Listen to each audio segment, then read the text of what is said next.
Well, it's been a bit of a busy day working on this thing, but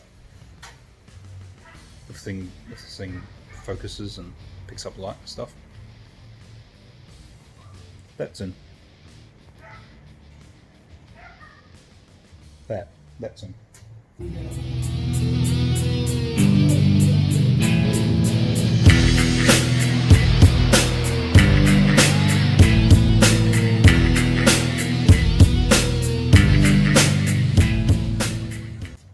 So I got my little angle meter, what have we got there? 86.45. Please be the same, please be the same. 86.5. Whew.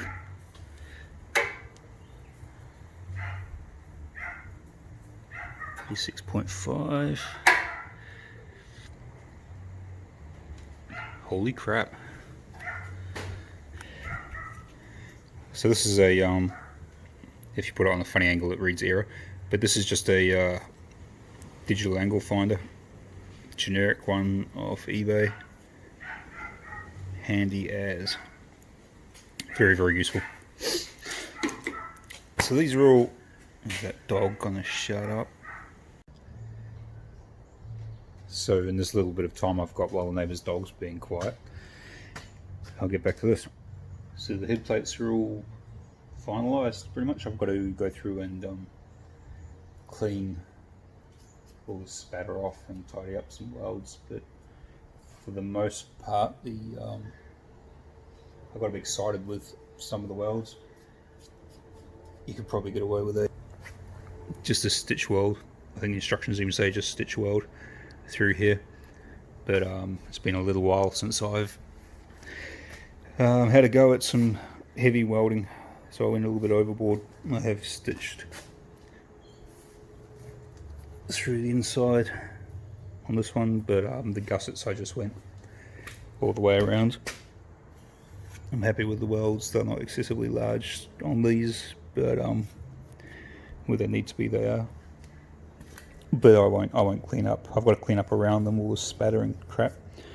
These ones I'll clean up, but these ones I'll leave undressed.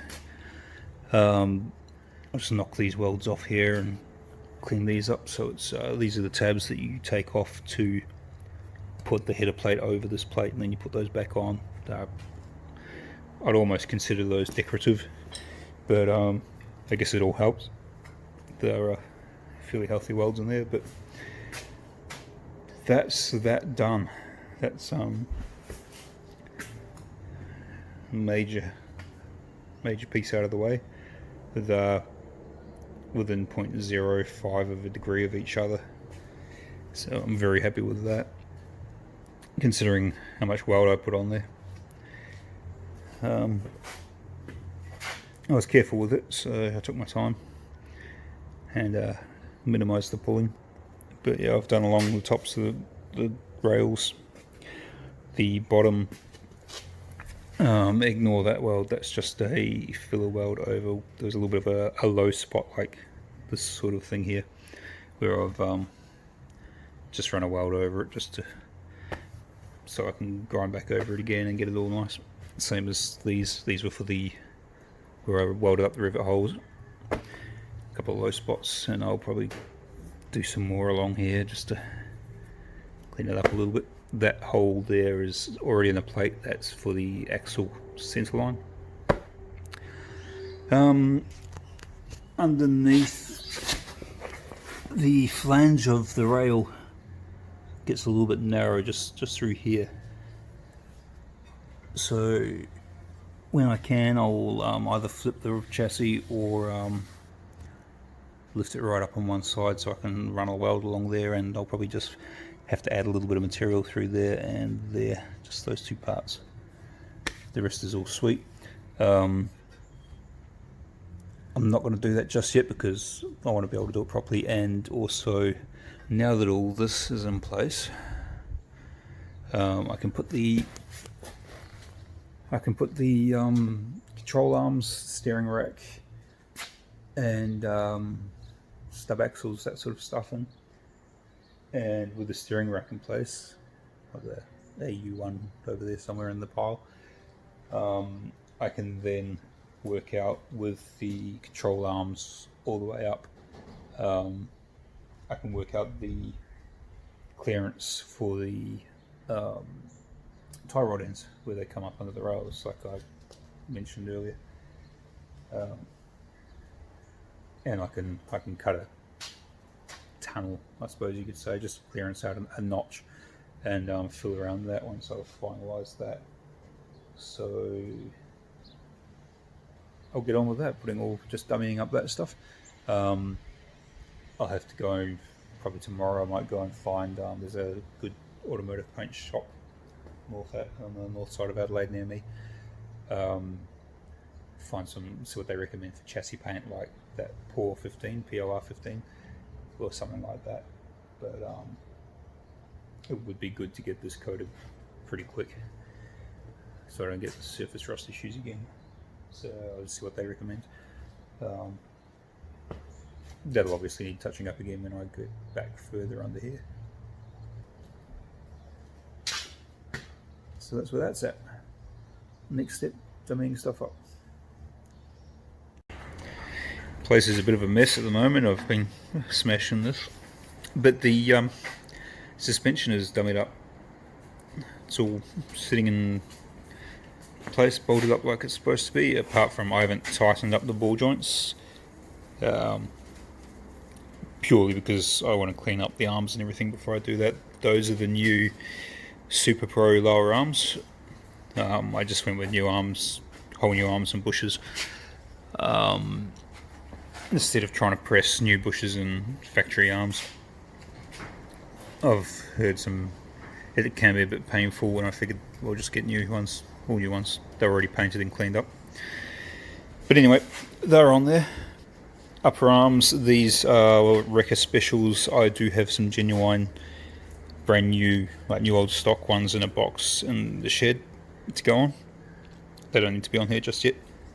And these are just Wrecker stubs, which are probably the stubs I'll be using. I've got new hubs for them and all that sort of business, but they don't need to go on just yet, so I'm just using old stuff.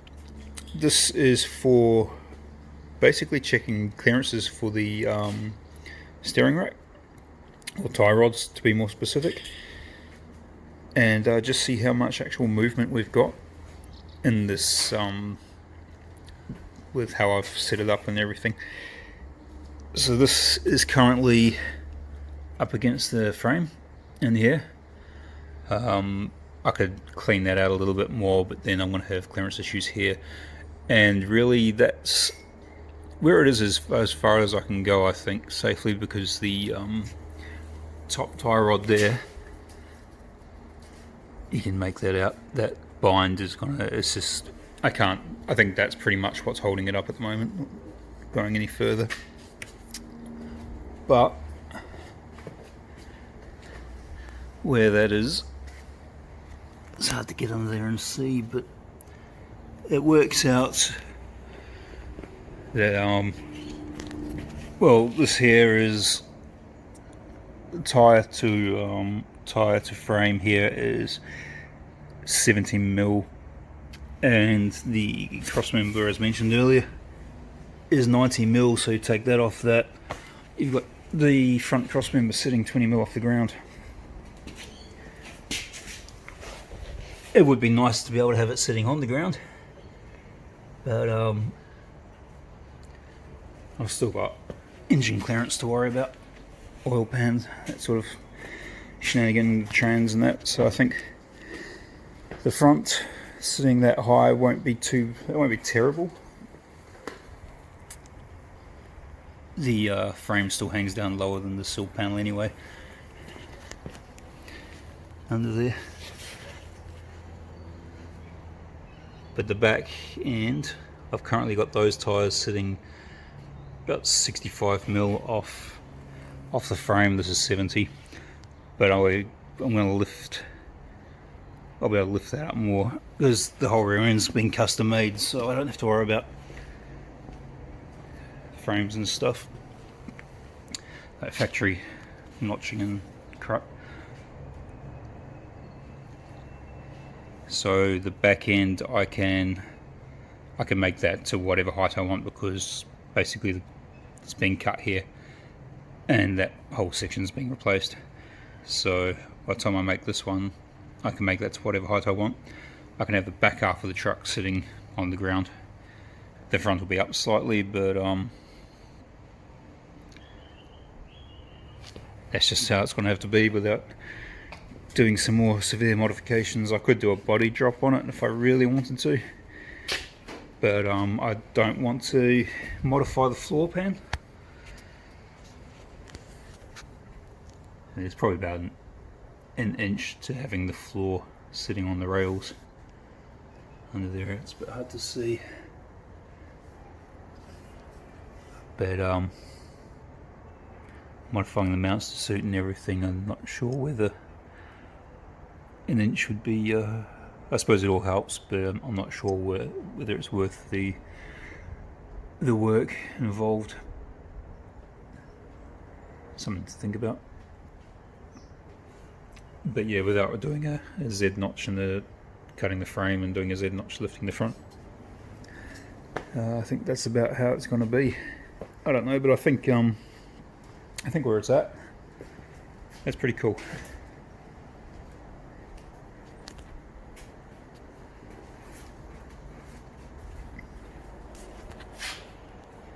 So the main reason for dummying up all the suspension, apart from just so I can get cool photos of it for Instagram, Facebook, etc., is the checking the tie rod clearance. Now I've got this on full lock at full height. The ball joint's not quite up in place there. You can see under there, it's only just touching. So everything's on full movement, as high as it'll go, and it's just touching. So I'll put a notch in the rear flange inside here, and I could probably get away with just, I don't want to say just hammering that around, but massaging. We'll go with massaging. I might cut a little notch out of it and put a tunnel in there, but as that's it only needs minimal clearance there because the arms are touching the frame here, and the ball joint of course is on full, so it's not really going to usually be plus the with the size of the wheels and tires, the bigger ones that are going on there, even with these ones, the clearance for the guards is going to be I won't be able to go full lock. But if I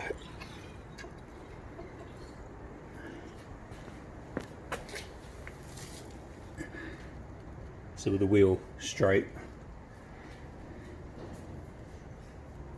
you can see there's ample clearance. If I go full lock the other way,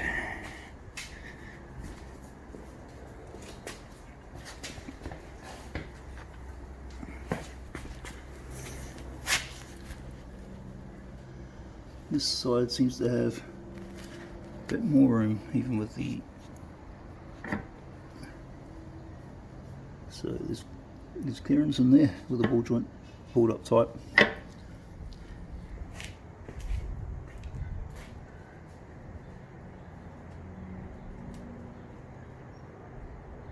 So I'm going to leave it there, you guys, with where I'm at with the front end, the car guy's garage from Victoria. Their front end, that's all in the that's all fitted in, welded up, all buttoned up, burnt in place. We know where it's going to sit now, how low it's going to sit. A little bit lower would have been cool, but with the legalities regarding ride height and clearances at full drop and that sort of thing, it's cool. That's how it's going to be. So yeah, I'm all happy with that. I'm going to try and keep these reasonably short, so and interesting. That's the plan anyway. Some of them might drag out with what I'm doing. So I've been pretty thorough with this, I'd like to think. So if anyone's thinking of putting one of these in their trucks, I hope I've pretty much covered everything what's involved. You can do it yourself. It's straightforward, it's easy, the instructions are good. There are a few little things you'll come across, but hopefully I've covered that sort of stuff. My next step with this front end is to do the little notches for the tie rod ends. I'll show you that in the next one once I've done it. Chuck a little bit of paint on it, and from here I think I'll move on to somewhere, I'm still learning this, under that blanket back there. There's an engine for this. I'm pretty sure most of you know what it is. I know some of you won't like it, but it is what it is. So yeah, that'll be the next one, I think, is slotting the engine and setting up the engine mount. So I've got an engine mount kit for it, so I can start on that. I'm also doing a bit of work. Thanks for that, Shelby. I'm also doing a little bit of work on this thing here in the background. I've got to get that running for an event coming up. I've got to put the turbos back on and fix an oil leak. Ford V8s. Back of the manifold. Manifold's got to come off, so I'm going to mess around with that and do a video on that. I've already started doing stuff with that, messing around with the turbos. And then after that,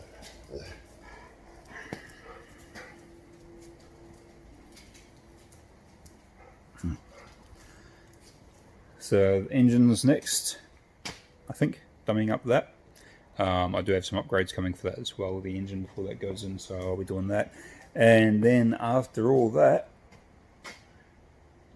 chop chop, we're going to look at this thing, see how we're going to get a diff in those wheels under that tub that's sitting over there. Thanks for watching if you're still here, hugely appreciated. Just cracked 500 subs. That doesn't sound much in the overall scheme of things, but that's 500 people that are sitting watching me do my shit, which just blows my mind. Thank you, thank you, thank you. Much appreciated, very grateful. Hopefully we can keep this up and keep this interesting. And I shall see you guys next time. Cheers.